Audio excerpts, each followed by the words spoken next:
Hi, Joe Outram here, and today I want to talk about money blocks and what they are, as lots of people talk about them, and they may refer to them as money blocks or, abundance blocks or just simply limiting beliefs. But often I find people don't always understand exactly what they are and so don't know if they have them or not. So, what are they? Well, in simple terms, they are a series of beliefs and emotions all mixed together around money that exist in your unconscious mind. And they are getting in the way of you dealing with your money or your financial situation or even making any decisions around your finances.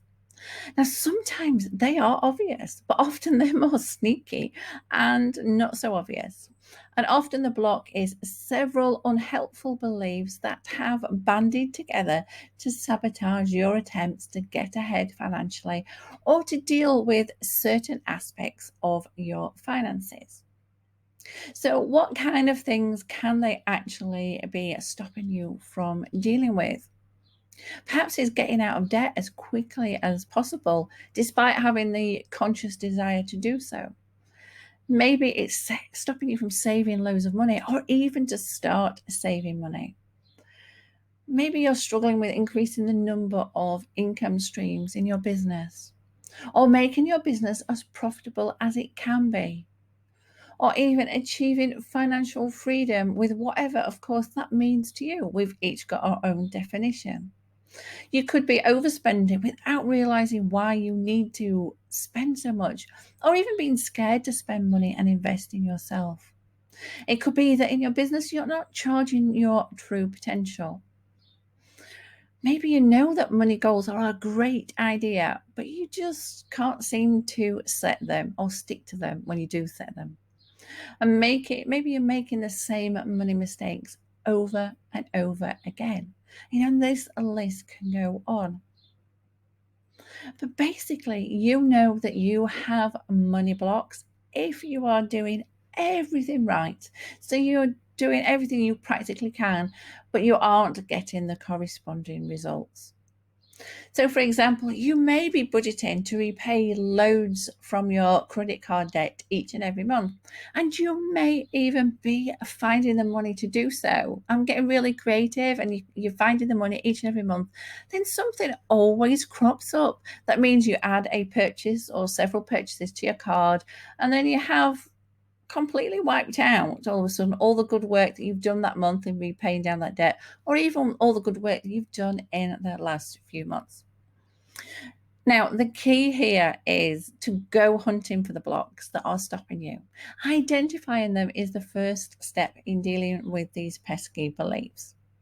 How do you do this? Well, there are various ways. Journaling is a great technique, though. Exploring your early money memories, exploring your money mistakes and what you could have learned from them and why you made those mistakes, and just exploring how you think about money in general. Then, once you are aware of them and know when they are likely to appear, then you can stop them from hindering you, because at that point they are no longer in your unconscious mind playing their little tricks. Actually thinking about them consciously makes you then realize that they no longer serve you as a belief, so you can stop taking notice of them and stop taking action based on those beliefs. Now, okay, yeah, it is often a little easier said than done, but becoming aware of them is a key first step. Then, of course, when you are aware of them, if you feel that you can't just ignore them, then you can use some mindset techniques to overcome them. You could use the emotional freedom technique. You might have heard of that as EFT, and it's also known as tapping. That's a great technique to use. Or maybe hypnosis or guided meditations around dealing with money situations.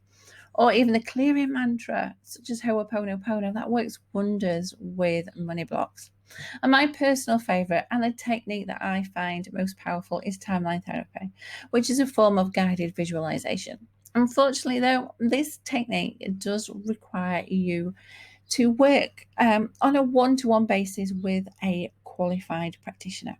All the other techniques allow you to work by yourself or use pre-recorded sessions like following an EFT video or listening to a hypnosis audio. And of course, in addition to the mindset work, the practical elements of dealing with your money can play a huge part in overcoming certain money blocks. So that's it for me today. Just a quick introduction to exactly what are money blocks, so you know what I'm talking about and what other people are talking about when they mention them. And I'd love to know in the comments below what key money blocks you are already aware of. So bye for now.